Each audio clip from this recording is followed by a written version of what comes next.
94th AMMBC Command Chaplain.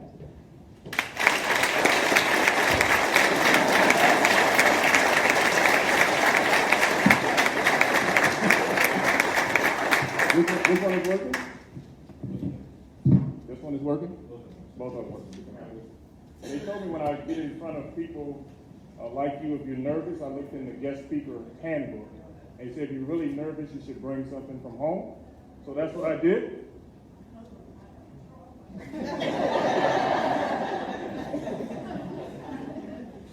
Need to feel comfortable up here.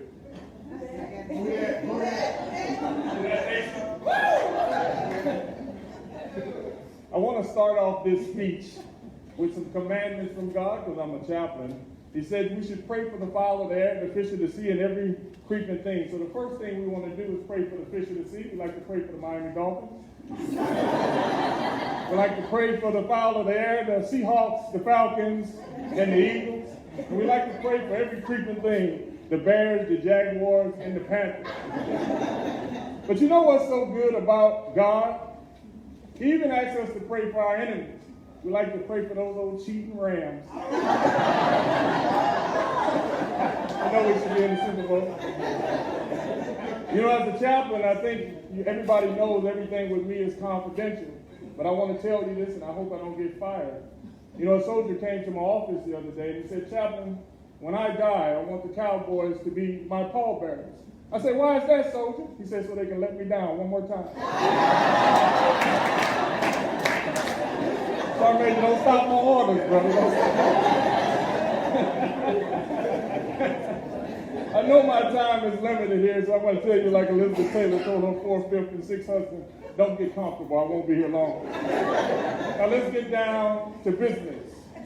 Black History Month is important because it allows us to remember the men and women who sacrificed so much for us to be here in this time and place.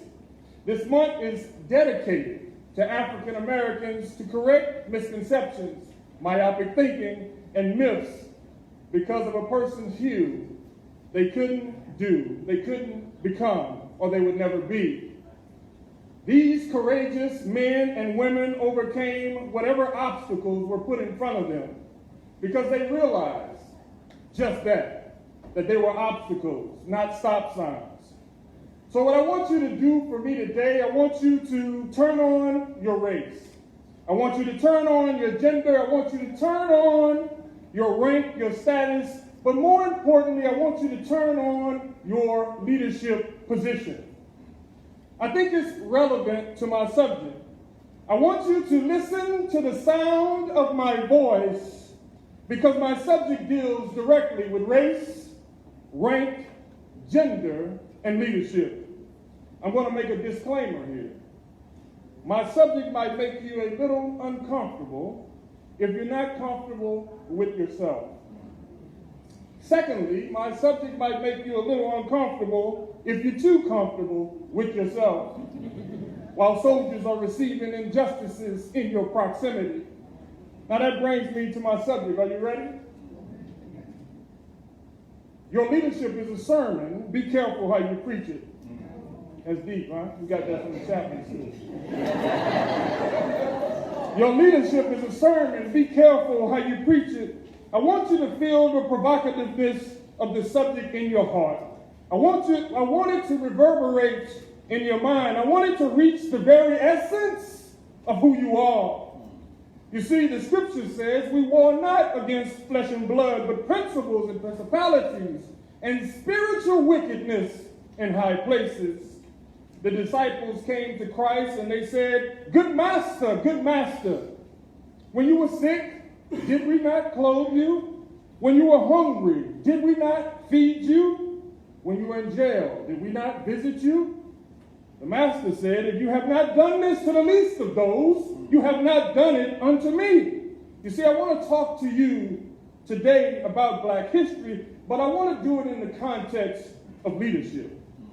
I want to talk to you today about Black history, but I want to do it in the context of these OCPs and having the courage to see green as juxtaposed to the hue of a man or the gender of a woman. I want to talk about black history, but I want to do it in full transparency. What do you mean, full transparency?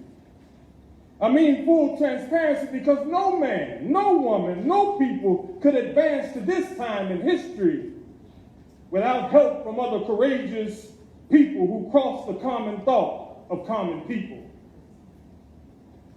While it is true that I will highlight the accomplishments of some of our African American brothers and sisters, it would be a grave injustice for me not to mention other Americans that assisted us to get to this time and place.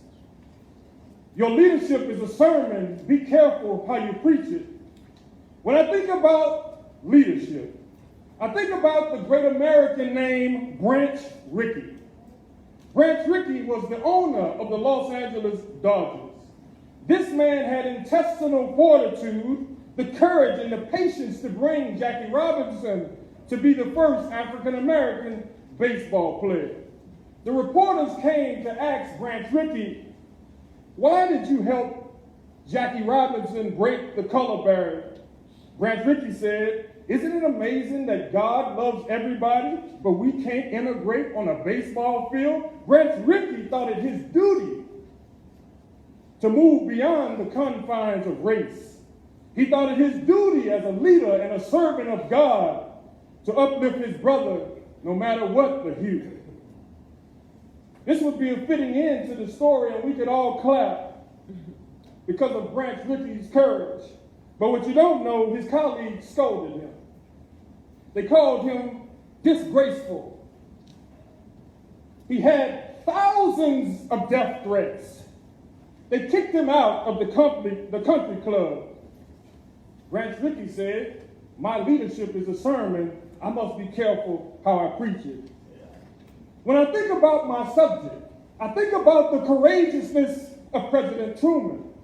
In 1984, he had to sign an executive order for African Americans and Caucasian Americans to fight alongside each other.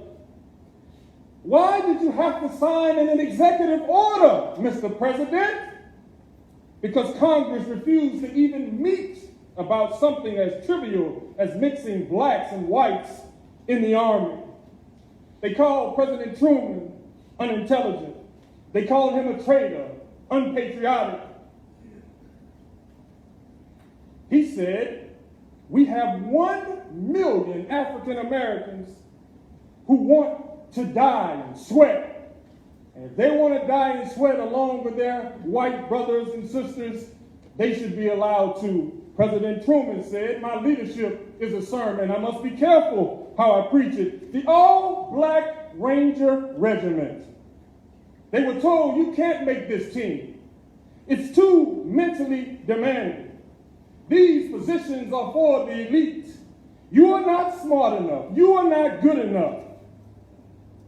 They were mocked. They couldn't eat in the same mess hall as their white brothers and sisters, their white brothers. But these courageous men learned. They overcame and they conquered the task at hand. The company was so highly regarded for capturing the hill on the Battle of So Young River, they didn't lose a single Ranger. They earned over 100 Purple Hearts, 9 Silver Stars, and 4 campaign streamers. The Black Rangers said, we are good enough. We are smart enough. We are tough enough. The Tuskegee Airmen. They were told that blacks could never have the intellectual mental capacity to fly something as technical as an airplane. They were told they had severe psychological and mental limitations. But despite the racism and the prejudice of their day, they flew 1,570 combat missions, earned Silver Stars, 99 Distinguished Crosses, 14 Bronze Stars, 744 Air Medals, and 8 Purple Hearts. Colonel Charles Young. When I researched this brilliant man's subject, life, it broke my heart. His classmates used to call him the father of the cold. He couldn't eat with his classmates. When he was allowed to eat, they would throw away the plates because they didn't want to eat on the same plates after him. He said the racism didn't bother him. He said the prejudice didn't bother him, but he was lonely for the protection and the love of his classmates. It took him an extra year to graduate because the professors wouldn't talk to him. The only people that used to talk to him was the maids and the servants. He became the first black colonel in the United States Army history.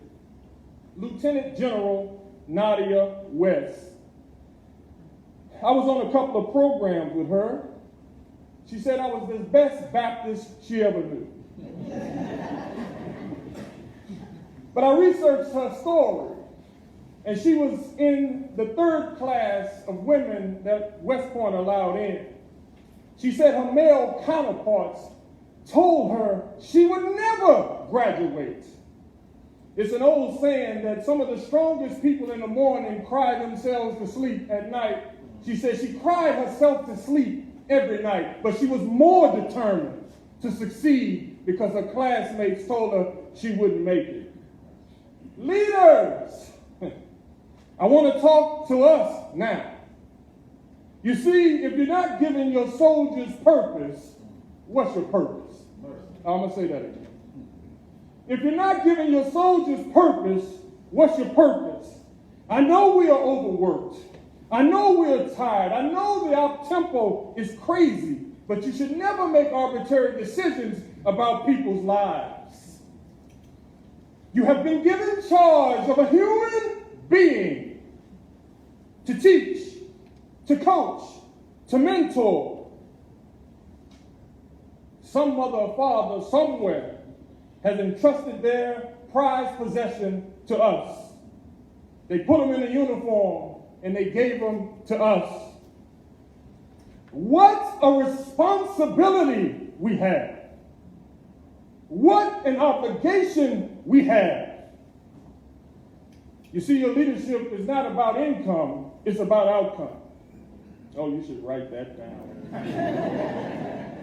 Your leadership is not about income, it's about outcome. See, Colin Powell said, the day soldiers stop bringing their problems to you is the day you have stopped leading them. They've either lost confidence that you will help them or concluded that you just don't care. He said in either case, it's a failure of leadership. In closing, you know, the chaplain said that, so we got at least 40 more minutes. Cue up the choir and pass the collection plate. The man that you see before you, you don't want me to talk. The man that you see before you, from 1991 to 1992, I received 2 Article 15s and was on my way out of this man's army. I had already decided, since I was a horrible father, a drunk, and an even worse husband, special education in the 8th grade, failed the 9th grade, and failed the 12th grade, was thrown out of college, and now I had failed. The only thing that could save my life was the army, but then leadership showed up. I want to talk to you today. Then leadership showed up. I heard a booming voice. I said, God, is that you? He said, Private, get over here. I knew it. Sorry. God don't call nobody private. Sergeant Major said, come over here to my office now. I said to myself, God, please stay my hands. I can't stand another criticism. I don't want to whoop the Sergeant Major. You see, I had reached a point where I couldn't take another criticism. I had reached the point where I had already decided to take my life. He said, stop that crying. Pick your head up. He said, you are more than your mistakes. He said, you are more than your low self-esteem. He said, leaders, I want you to hear this. He said, I believe in you. I believe in you. 26 years old, I had never heard a human being tell me that. You see, he nurtured me. He cared me. He sent me to the promotion board 10 months in a row. You know what that means. I didn't pass anything. He said, that boy is dumber than I thought. But he nurtured me. He cared for me. He brought me into his home and he treated me like a human being. You see, your leadership is not about income, it's about outcome. That's right. This man saved my life because he was a leader. We have that responsibility to be leaders. Somebody has entrusted their child with us, and they don't care if they're white, they don't care if they're black, they don't care who they are. We are in charge. And I'll close with this. Chaplains always say that. We have another 20 minutes. I was playing basketball the other day, and I drove to the basket, and the soldier threw me on the ground, and he looked at me. He said, "What are you going to do for me, Chaplain? Pray for me?" So I looked to the heavens, and I saw no answer. So as fate would have it, 3 plays later, the lane opened up like the Red Sea in Moses. He came to the basket, I picked him up and slammed him on the ground. I said, "God bless you, soldier."